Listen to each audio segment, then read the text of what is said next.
because come on, it's an amazing story of forgiveness, isn't it? Where the prodigal son, does all of these things, makes all of these poor choices, and goes out and basically ruins his life. And then at the end of that, he returns home. So it's an amazing story of forgiveness, and I'm not here to take away from that. It is an amazing story of forgiveness. But unfortunately, sometimes we limit the story to just that. And we don't stop and think about what made the outcome possible.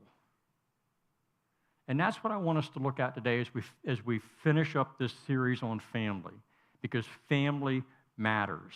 And I personally believe that the reason that story had the outcome that it had was because this father in this story knew the importance of how to interact with his children.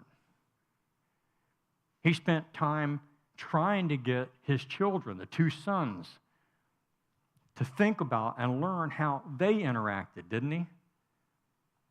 And so I want to look at this story again from that aspect. Again, we know the most familiar part of this is this, that the younger son told his father, I want my share of your estate now before you die. So his father agreed to divide his wealth between his two sons. Let me just stop again and ask you another thought-provoking question. Is that the response, parents, is that the response you would have had?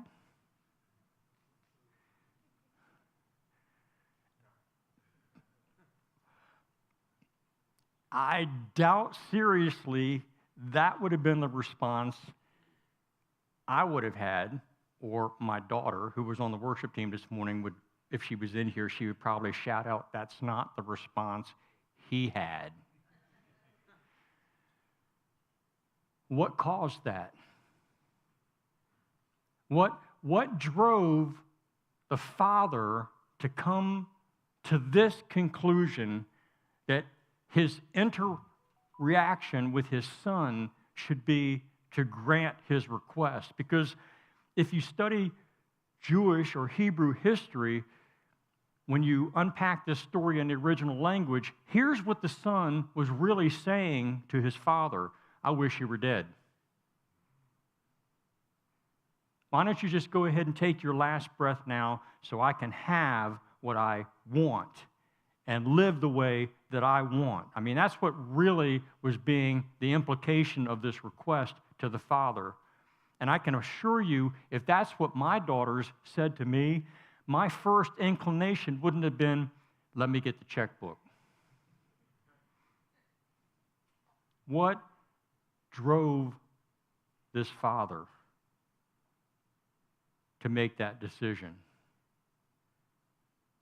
I'm going to look at that in a minute. But before we do, let me just come to the tail end of the story and show you this, because most of us in here know the story, so we don't need to drag it out again. But we know that the youngest son finally came to his senses. He blew through everything that he had been given him, and he said to himself, you know what? I know this about my father. I know that the way he treats others and the life he gives others is better than the life I have chosen for myself now. I'm going to go home, and I'm not even going to ask to be his son anymore. I don't deserve to be his son. I'm not going to ask to be his son. But my father treats his hired help better than I'm living. So I'm going to go home, and I'm going to ask to at least be accepted back as a hired hand.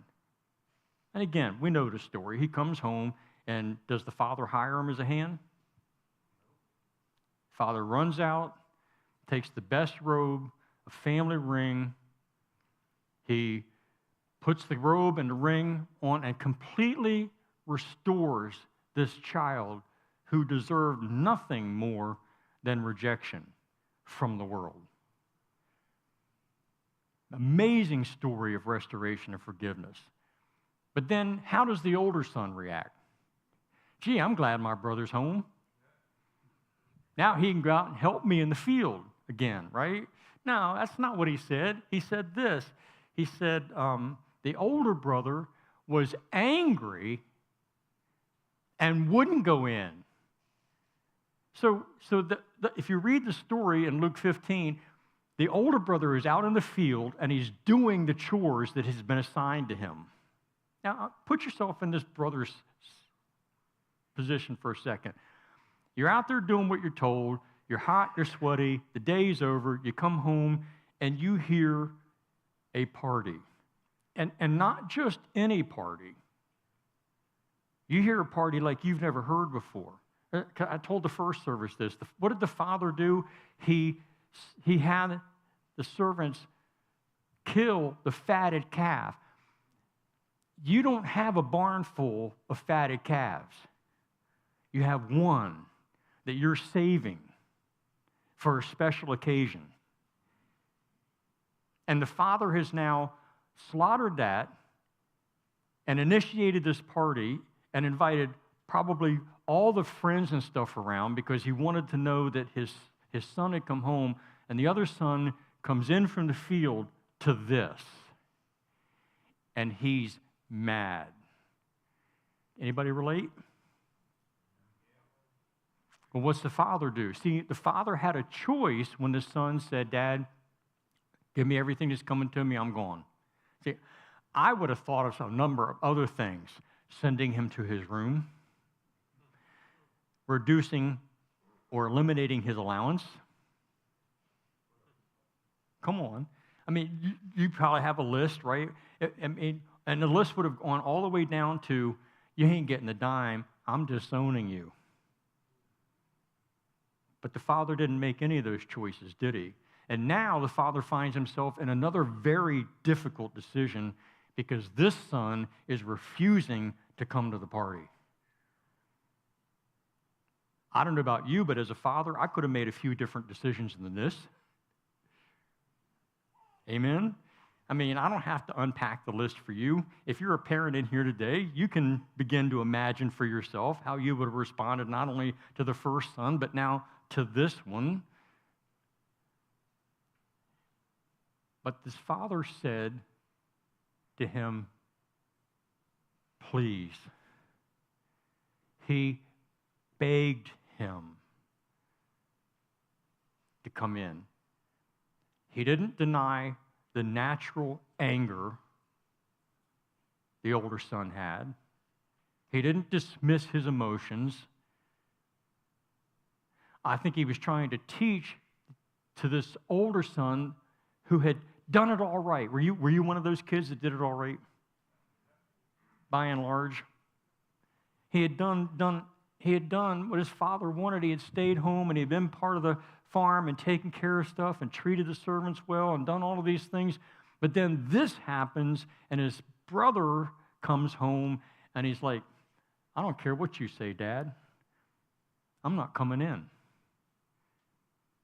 And the father begs him.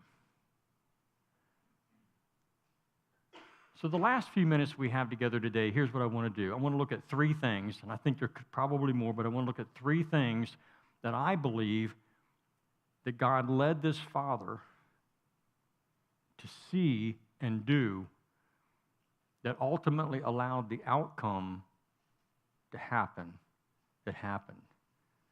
And this is because how we interact with other people